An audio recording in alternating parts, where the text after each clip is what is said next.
दक्षिणे लक्ष्मणो यस्य वामे च जनकात्मजा पुरतो मारुतिर्यस्य तम वंदे रघुनंदनम। और ये भगवान मारुति नंदन यहाँ आपको दिखाई दे रहे हैं, श्री राम भक्त आपको यहाँ दिखाई दे रहे हैं, और ये दिखाई दे रहे हैं वो महादेव जो 46 साल से इस पट के पीछे बंद थे, इंतजार कर रहे थे कि कब उनके भक्त आएंगे। यहाँ नंदी महाराज दिखाई दे रहे हैं। और आप समझिए कि जो प्राण प्रतिष्ठित मूर्तियां होती हैं, विग्रह होते हैं, हर दिन उनकी पूजा होनी चाहिए, भोग राग होना चाहिए। लेकिन यहाँ पर 46 सालों से एक अगरबत्ती भी कोई इसलिए नहीं लगा पाया था क्योंकि इसके पट बंद कर दिए गए थे। कपाट क्यों बंद कर दिए गए, ताला क्यों लगा दिया गया? यहाँ पर 46 साल तक विग्रहों के बंद रहने का मतलब, और आज इस जगह पर इस विग्रह के खुलने के मायने जरा समझने की कोशिश करते हैं। विद्वज्जन हमारे साथ मौजूद हैं। एक तो वो जो देखिए आपको सेवा में लगे हुए दिखाई दे रहे हैं, सिंदूर अर्पित कर रहे हैं 46 साल बाद ये मंगलवार। बिल्कुल प्रभु, ये 46 साल में प्रभु का दर्शन करिए आज। और ये 400-500 साल पुराना मंदिर है और ये सिर्फ बंद पड़ा था पूरा, और इसमें कोई साधन ऐसा नहीं था जिसमें अंदर प्रवेश हो जाए। सब इन्होंने जगह घेर दी थी। सब कहा यह जा रहा है कि जिनका मंदिर था उन्हीं ने ताला लगा दिया था। ताला तो प्रभु जी ये नहीं लगा पाए, यहाँ मौका ही नहीं मिला क्योंकि दहशत इतनी थी यहाँ पे। हाँ। यहाँ पे आप आने के लिए असमर्थ हैं। हाँ। ये परेशानियां हैं। आज भी प्रशासन है तो आप लोग आ रहे हो, हाँ। वरना संभव नहीं होता। यहाँ का नहीं छोड़ो, बहुत अभी मंदिर हमारे बहुत हैं, हाँ। अनगिनत हैं। हाँ। आप एक बार कभी भी दर्शन करके देखें, आप हर जगह ये पोजीशन है। थोड़ी गलतियां हमारी भी हैं हाँ। कि हम अपने घर को तो ट्रांसफर कर लेते हैं, भगवान को छोड़ जाते हैं। हमारा दुर्भाग्य है ये, बस ये थोड़ी हमारी कमियां हैं। तो आप ये कह रहे हैं कि वहाँ हालात ऐसे बना दिए गए, इन जगहों पर ऐसी स्थितियां बन गई। सन 76 में जब कलेश हुआ था तब से लोग घबरा गए। देखिए हम लोग उस टाइप पे तो है नहीं कि हम किसी का खून भी देख लें।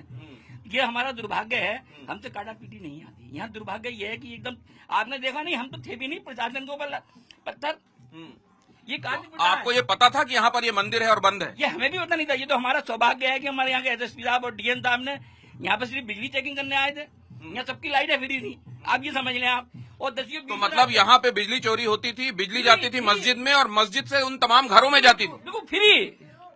और अनलोड कितना लोड चलाइए आप, बहुत बिगड़ पोजीशन थी यहाँ की। तो अब ये आज आप यहाँ पूजा कर पा रहे हैं, ये आप कहीं न कहीं पूजा कर रहे होंगे आप दूसरी जगह। मुरादाबाद से हूँ मैं मुरादाबाद से हूँ। तो मेरी सेवा ये हनुमान जी का श्रृंगार करता हूँ मैं। अभी ये मेरे को यहाँ पे 4-5 घंटे भी वो लगेगी, 4 घंटे कम से कम। तो यहाँ आके आज भगवान का ये आपको अनुभूति क्या दे रहा है? ये मेरे प्रभु, अरे ये तो बस मैं आपको बता ही नहीं सकता। ये मैं आपको शब्दों में कुछ कह ही नहीं सकता। ये मेरे एक सौभाग्य है। ये मुझे अपने पास इतनी देर रुकते हैं, 8-7 घंटे लगते हैं मेरे को एक सेवा में। ये देखिए किस तरीके से भगवान को सजाया जा रहा है। आज अभी ये आधे हैं, पूरी सजावट बाकी है। अभी 3-4 घंटे और लगने वाले हैं क्योंकि ये जो आप देख रहे हैं ऊपर चांदी का वर्क भगवान को लगाया जा रहा है, इसमें भी और वक्त लगने वाला है। दूर दूर से लोग पहुंचे हुए हैं। वृंदावन से स्वामी जी आए हैं, ब्रज क्षेत्र से आए हैं। पता चला तो चल दिए आप वहाँ से? मैं प्रयाग में था जी। और सच बताऊं ईमानदारी से, मैं आपका ही शो देख रहा था। अच्छा। क्योंकि जब भी आपका कोई शो चलता है तो मैं जरूर देखता हूं। धन्यवाद। पहले बार हनुमान जी साक्षी हैं, महादेव जी साक्षी हैं, मैंने आपके मुख से जी यहाँ पर इस मंदिर में बैठे आपके मुख से सुना कि प्रकट हो गए हमारे ठाकुर जी। आप कल्पना नहीं कर सकते हैं। जो गूंगो गुड़ खाए मधुर रस, अंतरहित ही भावे, मेरो मन अनंत कहाँ से छुपावे।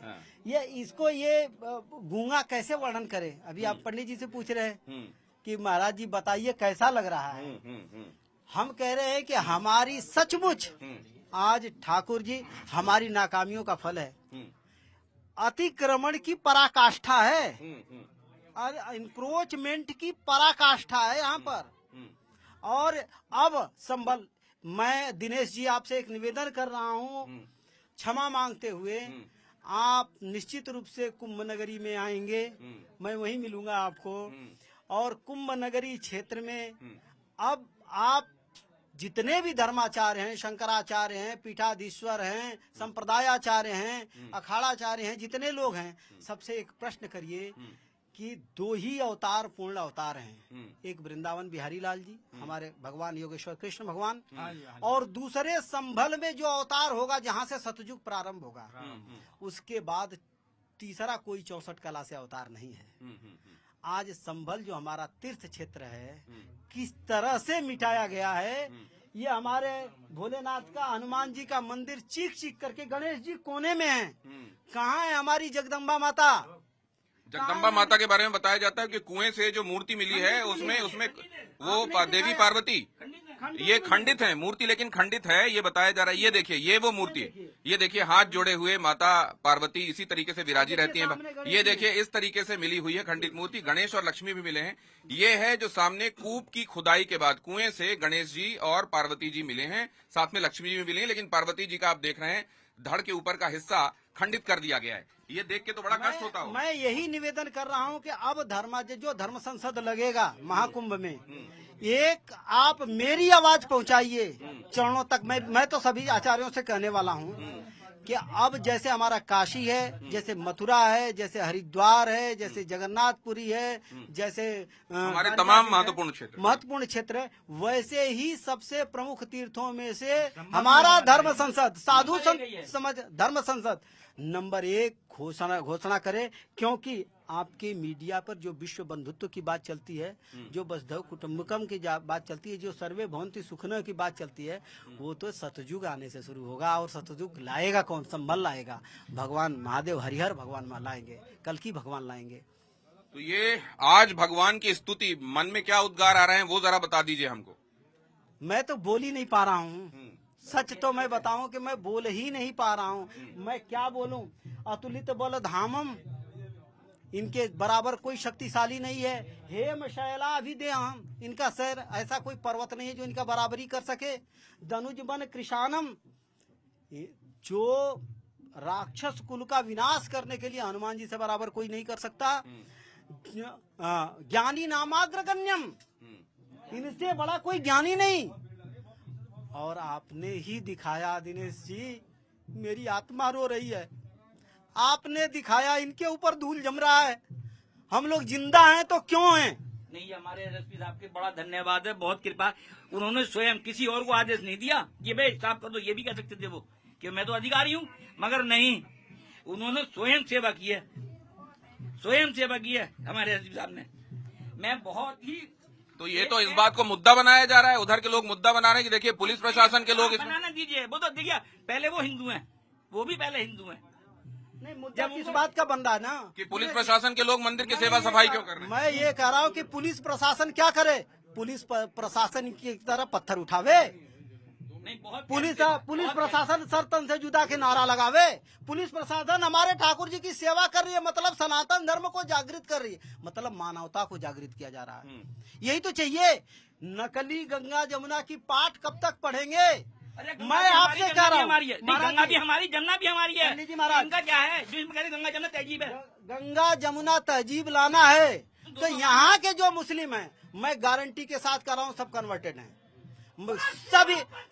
सभी मुस्लिमों को चाहिए कि स्व इच्छा से हमारे जितने इंक्रोचमेंट की जगह है, जैसे अयोध्या में भव्य मंदिर बन रहा है, वैसे ही हमारे ठाकुर जी का भव्य मंदिर बने। और गंगा जमुनी तहजीब तो यहाँ से चालू होगी महाराज। स्वामी जी, आप भी देख रहा हूँ मैं, जटाजूटधारी हैं आप, कहाँ से आए हैं और आज यहाँ मंदिर में खड़े हुए हैं, क्या लग रहा है आपको? हमको बहुत अच्छा लग रहा है, बहुत सुंदर लग रहा है। और हम तो यही चाहते हैं कि देखिए, बिना भाव के कुछ नहीं होता। हमारे जो संबल क्षेत्र के और भी देशों के सब हिंदू लोग, भक्त लोग हैं, वो सभी मिलजुल के कार्य करें। जब तक न होए भावना, नहीं भक्ति की संभावना। दुख हरनी भव तरनी, एक हरि की भक्ति है और कोई दूसरा उपाय नहीं है। तो आइए अब हम इस मंदिर पर, क्योंकि आप जब यहाँ पर ये देख रहे हैं, बाहर बड़ी तादाद में भक्त खड़े हुए हैं और वो असल में इस बातचीत के दौरान अपनी बारी आने का इंतजार कर रहे हैं। तो अब और ज्यादा वक्त मैं मंदिर के अंदर नहीं लूंगा। आप सभी की तरफ से भगवान महादेव के चरणों में और हनुमान जी के चरणों में प्रणाम निवेदित करता हूं। और यहाँ आप निश्चित रूप से इसको देखकर बहुत प्रफुल्लित होंगे, खुश होंगे।